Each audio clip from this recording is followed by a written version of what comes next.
Hi, everybody. Okay, so this is part two of the full stack exercise where we're making an address book. And we're going to do a little bit more front end to get this address book information to send to our server.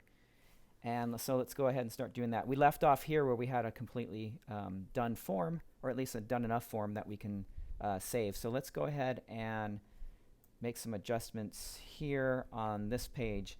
Now, this is our HTML, and that's where our form is. Now we want to submit this to the server. So we've got a form here, and a form has a method, and that's it matches the HTTP verbs. So basically, get will get information, post will create information, put will update information, delete will delete information. And then there's a couple of others, but those are the main four that we use. So we need to make some adjustments here, and then we also need to add some JavaScript for the way that we're actually going to do this. So the first thing we're going to do is let's see what this thing does if we hit that save button. What is it going to do? Let's put some information in here. It doesn't, well, this is going to validate, so I have to put something that's valid. And then phone number is not going to validate, so it doesn't really matter. This isn't going to save anywhere right now. We're just trying to submit the form and see what happens to it. Okay, so I'm going to hit save. I don't need that. What's that? Okay. And hit save, and okay, so now it's trying to say site can't be reached. So it's trying to post something, and that's not really what we want. Okay, so let's go ahead and make the adjustment here on the form. All right, so what we're going to want it to do is go to somewhere in our application. So let's say we're going to have a method, and this is going to do create at first. It might do other things later, but we'll see. We might not even use this. But let's go ahead and make it post now. And then action is the URL it's actually going to go to, and it can be absolute or relative. If it's absolute, there might need to be some other things that need to be done, which is more advanced. So let's go ahead and say we're going to post this to addresses. And that is probably enough. So we'll make an addresses controller in Java and Spring Boot for our backend, and we'll see how that works in a later lesson, probably not this one. All right, so what happens now when we post this? All right, so let's refresh the page. So, oh, site can't be reached. That's what was wrong the first time. So let's see what it does now that we've modified it. So we need to go over here and actually start this application. That's what it was saying. Okay, so once this is started, then we'll see what it does. Okay, it's running on port 8080. Okay, let's go see. All right, so let's refresh this page. We've got our address book. Let's fill this stuff in again. That's remembering. That's nice. I don't have to keep typing. All right, now when I hit save, okay, now we're getting that error message where we don't have addresses, which is correct. Let's go back and change it to what it was, just so we see what it does, because this was actually what we were supposed to see before I didn't have the server running.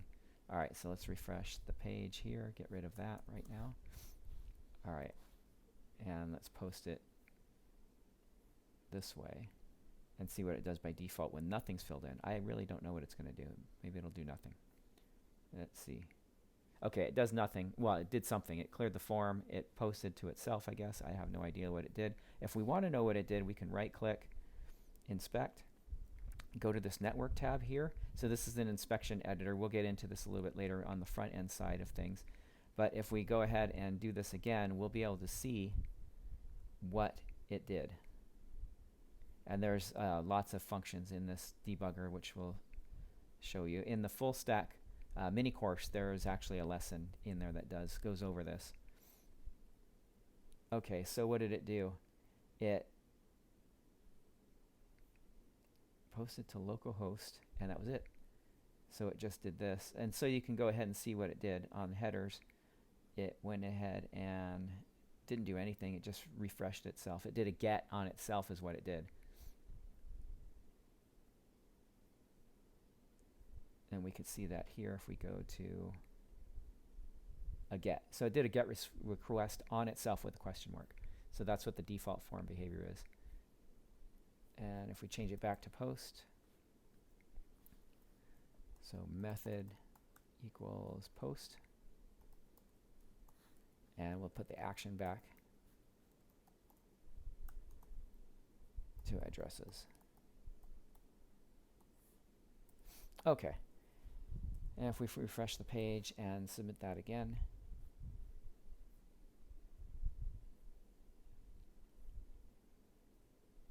let's see what it does. Let's open that debugger too, because we want to see what it's doing. And go to the network tab. Like I said, we'll go over this more in another lesson. All right, when we hit save on this one, now it's doing something completely different. It got a post request, I'll bet. Yep, there's our post. And did it post any variables? Request headers. So that's where we'd have stuff in it. But we don't have any form variables, and I'll show you why. Okay, so let's go back over here. All right, so for a form to post, and we'll go over this more in the front-end lessons, but you'll see these inputs here, right? So there's input, there's select, there's text area, and I think those are them. There might be another one. You'll see the ideas here, right? And the idea is used for the JavaScript side, so we can actually do things with it. But if we want it to send to the server, we need to give it a name. So I'm going to name it what we're going to put it on the server. So let's just call this one email. And now let's go ahead and see if we get a post variable. All right, so we'll do email. It doesn't remember.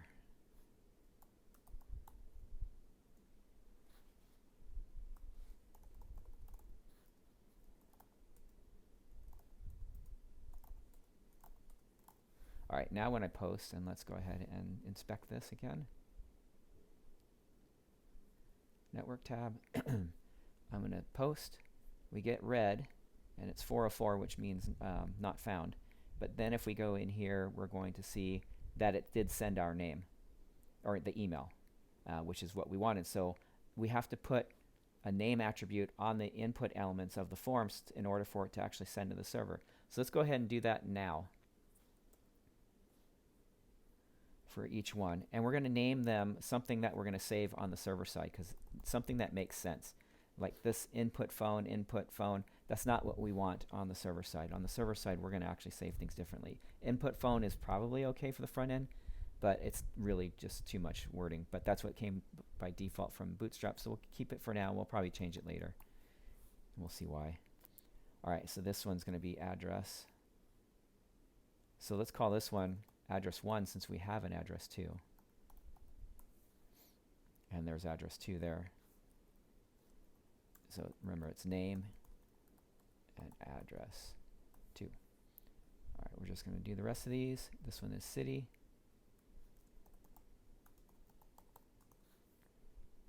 This one is state. And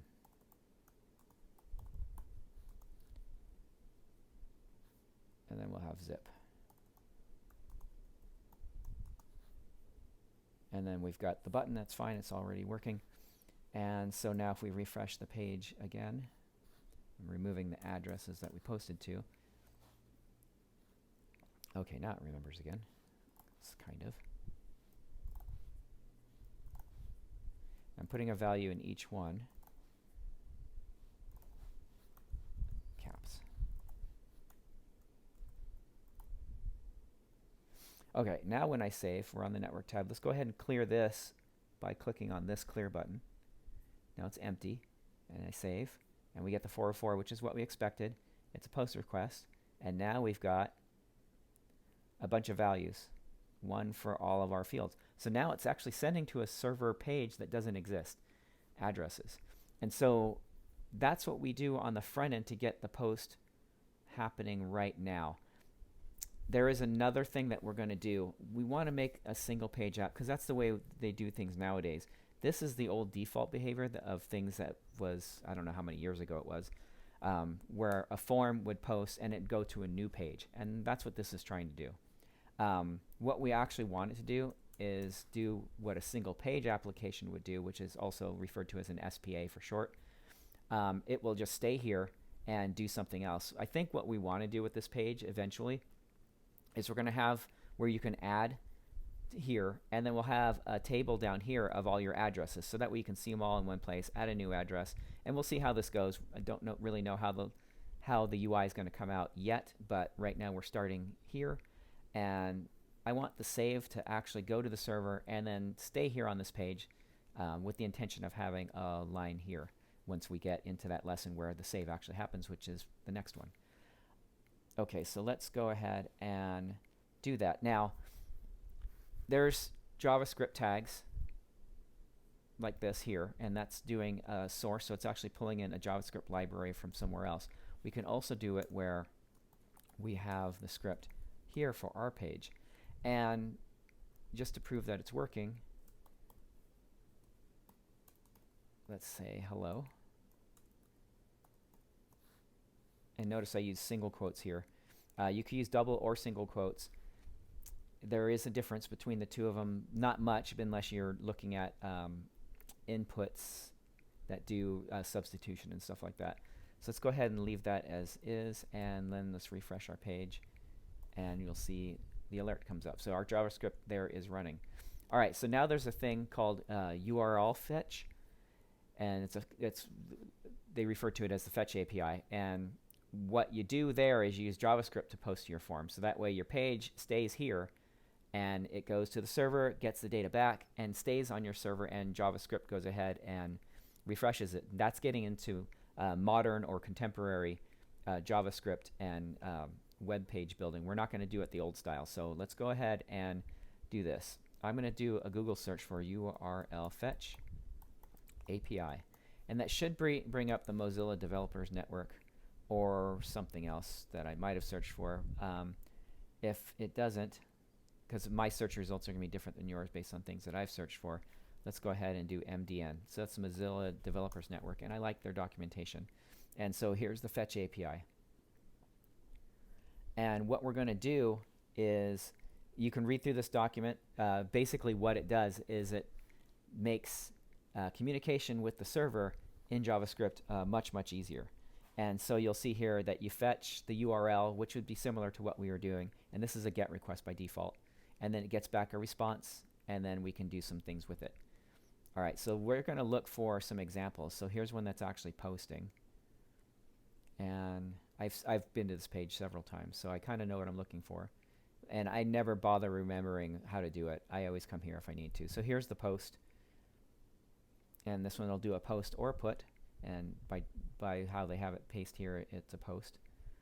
And then uploading a file, we're not really concerned with. Multiple files, not concerned with. Processing text line by line, not concerned with.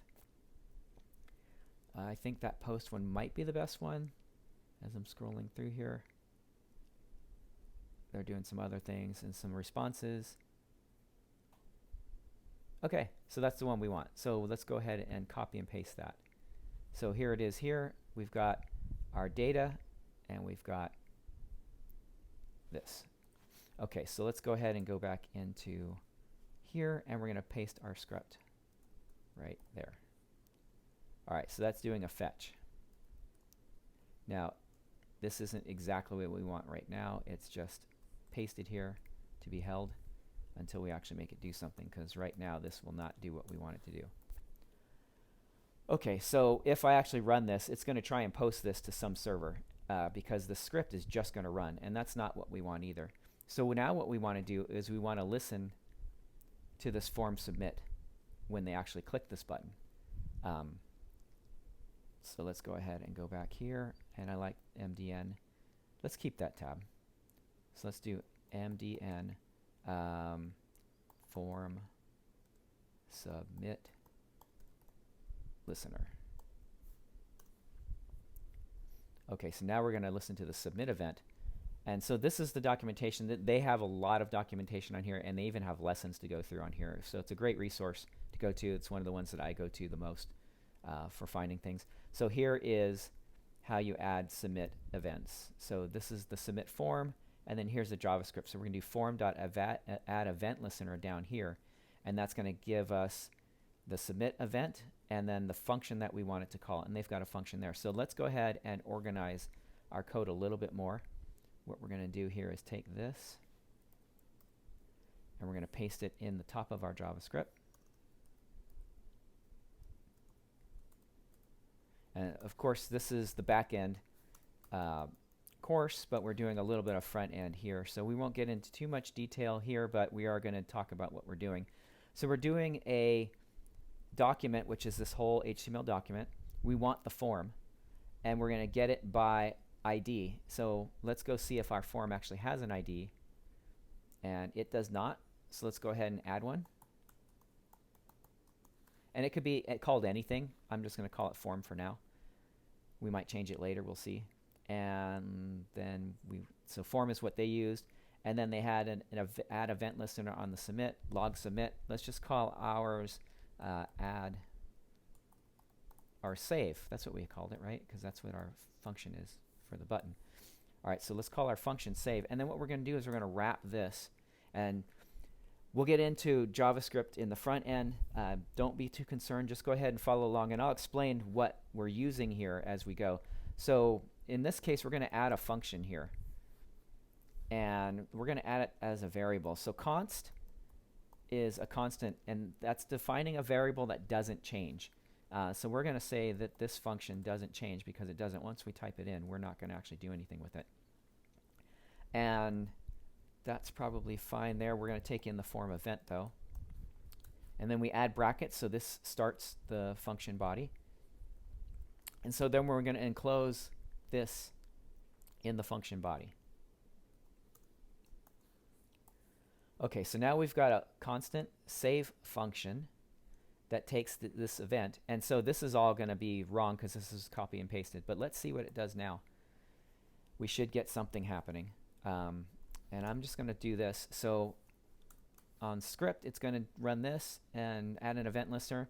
On save, let's go ahead and console. So that's going to go to that debug window that we keep opening and log. And I'll show you what this does. And let's do this. Save button. Okay, so let's go ahead and save and run this and see what it does. All right, something save. Cannot access save before initialization. So made a mistake here. Oh, because we don't have what we need for the save. So it's trying to do something before we're ready. So what did I do wrong here? And I'm leaving errors in so you guys can see what I do wrong too, so that way in case you do it, you know how to fix it. All right, so we've got a form here, and it says we're trying to access the submit before we actually even did anything, which is kind of a strange thing. Uncaught reference, cannot access save before initialization. So what this is actually kind of telling me is it doesn't know what the function save is. So what I'm going to do then is move it above it. Because what happened is it came along, ran into the form first, tried to call a save function that didn't exist yet, I think. So let's go ahead and see what this does. And our indentation got kind of messed up here from the paste. Let's go ahead and fix that right now while we're here because I'm thinking about it. So that goes in there, and that looks about right. We'll fix that again later, but that should be the indentation. Remember, just like in HTML, you want to see where things begin and end. This is a begin of a code block on this fetch call, so we want to have them line up. All right, so now let's go ahead and run this. Okay, we no longer get that error, so that's definitely what happened. So we want to make sure that our function is defined before we try and have something refer to it. And now it looks like it's remembering these values again. Okay, and now when I hit the save button, it said save button hit, but if we only saw, I saw it in a flash. You might not have seen it on the video, but there was a quick flash here. So one thing we can do is let's go ahead and not this one. Go back to this page. And what I did is I clicked on sources, and then here's our index page that's coming up. And it brought us right to our script, which is where we have our console log statement. Let's go ahead and I'm going to put a breakpoint just by clicking on that here, and then we're going to submit this form again.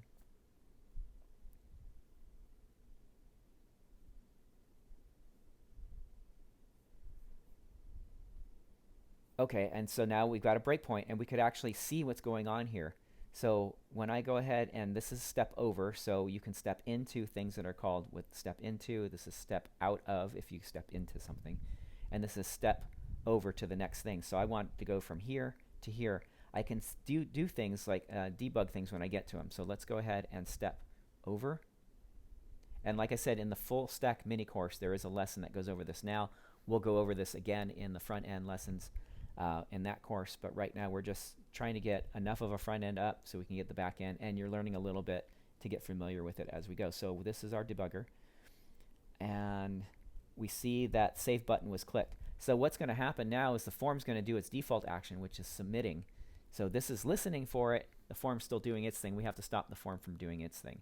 But let's do, while we're in here, I want to let you see something. So this username example is going to set this variable called data.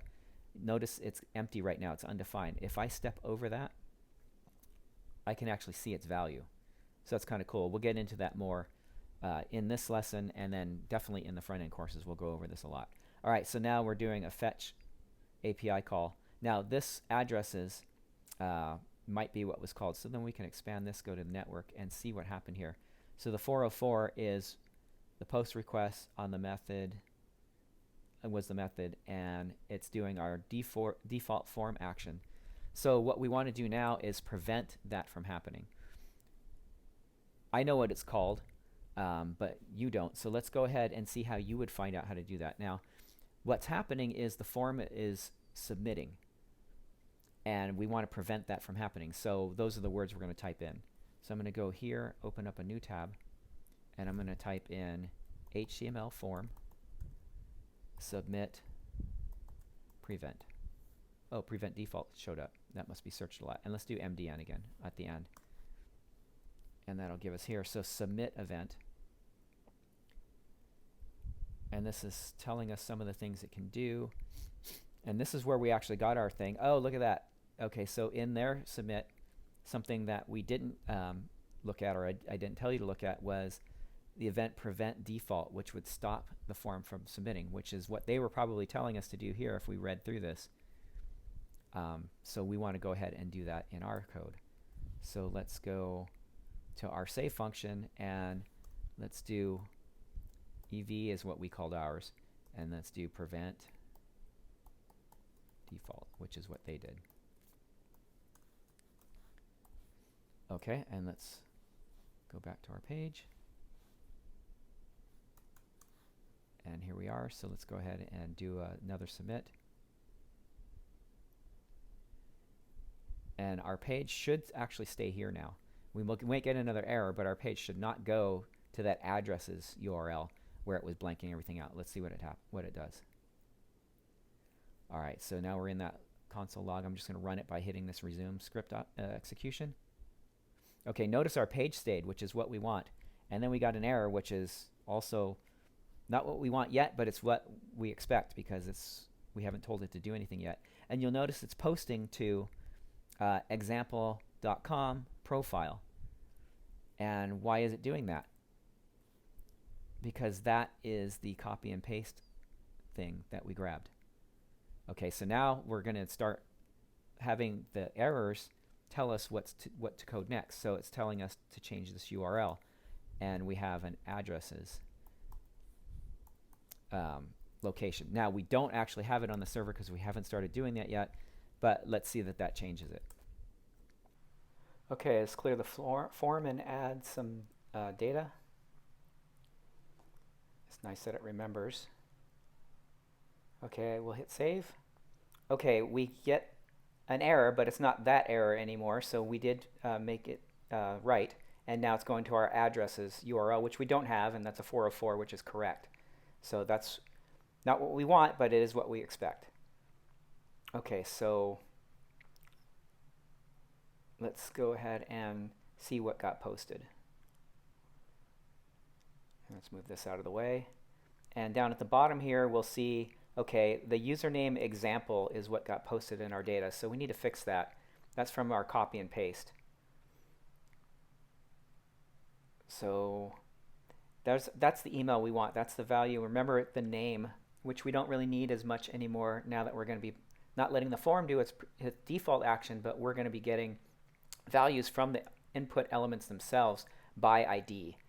So we're going to go ahead and look up the ID on the controls and then get them by element and then get their values. So let's go ahead, and you see the data is being posted. Let's fix this because we're going to add more than just one there. And we'll clean it up a little bit. And let's start with our email. What's the ID on email? Input email 4. Okay, I don't like that. So let's just go with plain email. I'll never remember the other thing. And then let's go ahead and we'll do a document, which is this HTML document, get element by ID, and then we tell it what ID we want, and it should give us that input element, or whatever element it is. In this case, it happens to be an input.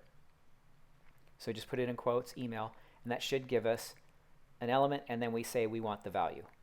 And then let's go ahead and save that and refresh our page, and let's see what we get. We should just be able to fill in email here. Let's see. Okay, so we've got the 404, which is what we expect, and then let's go to the bottom, and there's our email.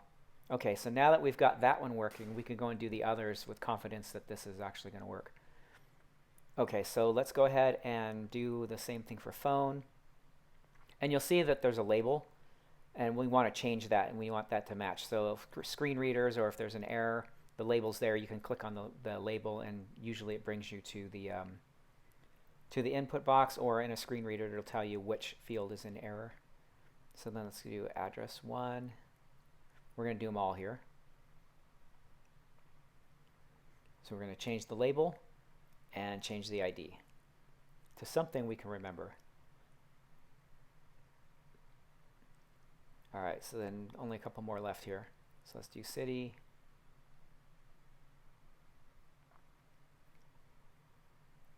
Okay, and then state and zip are the last two. Okay, and name isn't as important here, but we're going to leave it because that's proper for actually sending a form if we were to ever send the form. So we'll just leave those there. That's fine. All right, so now let's go ahead and fill these in. We're going to call document get element by ID several times here. We're going to get a different element each time. So let's go ahead and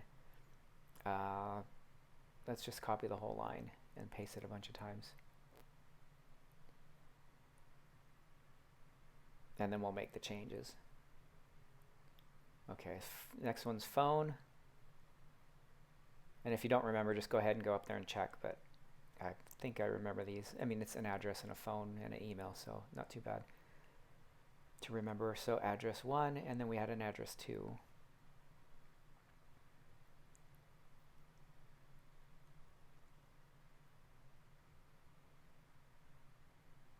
And then city. We had state. Okay, and zip is the last one, and it looks like we have an extra one down below that we'll just remove. Just triple click on the line and then hit delete. And then let's get rid of the one with the comma at the end. It probably works fine with the comma, but we should remove it. I think some browsers have an issue with comma, but I don't know if they still do. They used to. Okay, let's go ahead and refresh the page and submit this, and let's see what gets sent. Hopefully it's everything this time.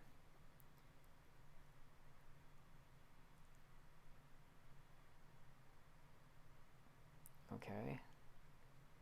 Yeah, we've got ASDF and everything. That's probably not a good thing because it looks like they all got sent, but we don't know if it's sending the same value. It could be doing phone for all of them that we know.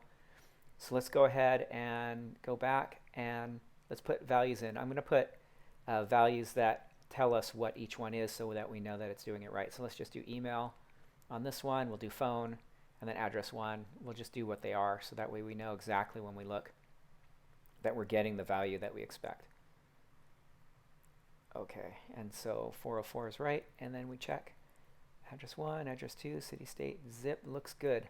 Okay, so we're sending data to the server now, so that's great. And we still need to fill in the server to get our data saved into our database on the server side. It's not going to really be a database, but it'll be full stack server actually persisting the address in memory. And that's it. Okay, that's the front end, and then we'll go to the back end on the next lesson. Thanks for watching.